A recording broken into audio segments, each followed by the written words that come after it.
Introduction. Look around yourself and you will find objects of different kinds such as television, mobile, trees, cars, buses, trains, etc. Objects such as television, mobile, trees, etc. are static. In other words, their position does not change with time. Such objects are said to be at rest, whereas objects such as cars, buses, trains, etc. are non-static. It means that their position changes with time. Such objects are said to be in motion. Let us discuss motion and time in greater detail in this lesson. Objectives.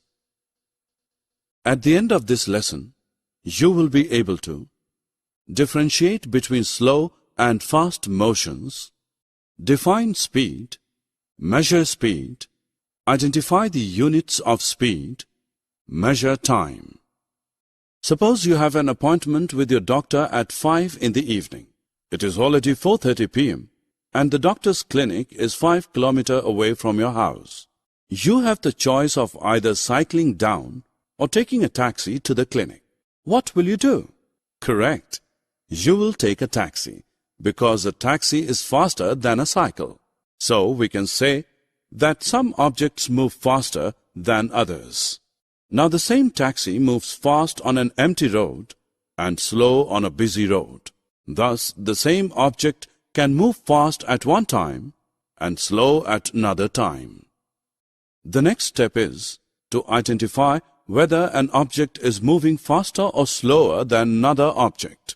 To do that, you must calculate the distance covered by both the objects in the same time interval. Consider a 1,000-meter cycle race. When the whistle blows, the race begins. Every cyclist starts at the same time. Suppose after 10 minutes, one cyclist reaches the finishing line. This means that the winner covered the distance of 1,000 meters in 10 minutes. This also means that all the others who reached the finishing line later covered less than 1,000 meters in 10 minutes and hence lost the race. So we can say that the object that covers a longer distance in a given time interval than other is faster. The most convenient way of finding out which object moves faster than the others is to calculate and compare the distances covered by all the objects per unit time. The object that covers a greater distance per unit time is quite obviously faster.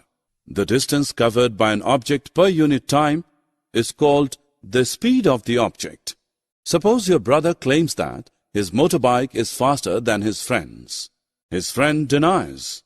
You know that your brother's motorbike covers a distance of 60 kilometers in an hour, whereas his friend's bike covers 40 kilometers in 1 hour.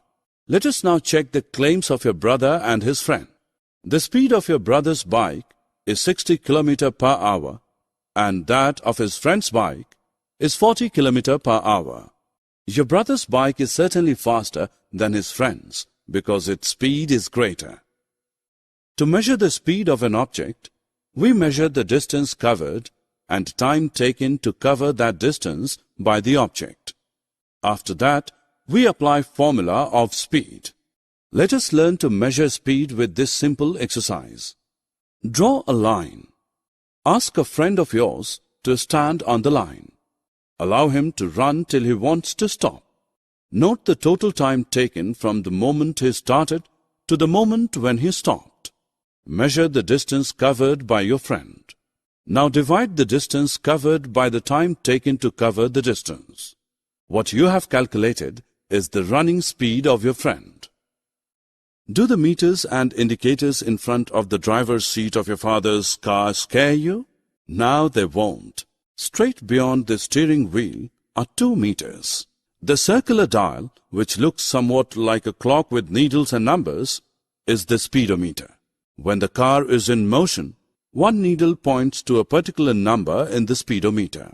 This number is the speed of the car in kilometers per hour. There is also a rectangular box within a speedometer that has digits written on it. When the car is in motion, these digits undergo a change rather increase. This rectangular box is known as the odometer. Its readings show the distance covered by the car.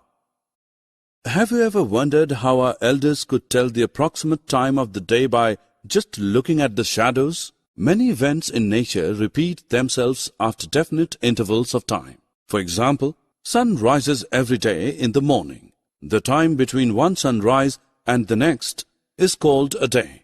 Similarly, a month is measured from one full moon to the next. 1 year is the time taken by Earth to complete one revolution of the sun. To measure intervals of time, which are shorter than a day, we use clocks and watches. The basic unit of time is second. Its symbol is S. Larger units of time are minutes and hours. 1 minute is equal to 60 seconds and 60 minutes are equal to 1 hour. The basic unit of speed is meter per second. We can also express it in other units such as meter per minute and kilometer per hour. We write the symbols of all units in singular. Summary. Let us summarize what we have learned. Some objects move faster than others. The object which covers larger distance in a fixed time interval move faster than other. The distance covered by an object per unit time is called the speed of the object. Speed is measured in kilometer per hour or meter per second. Speedometer measures the speed of a vehicle and odometer shows the distance covered by it.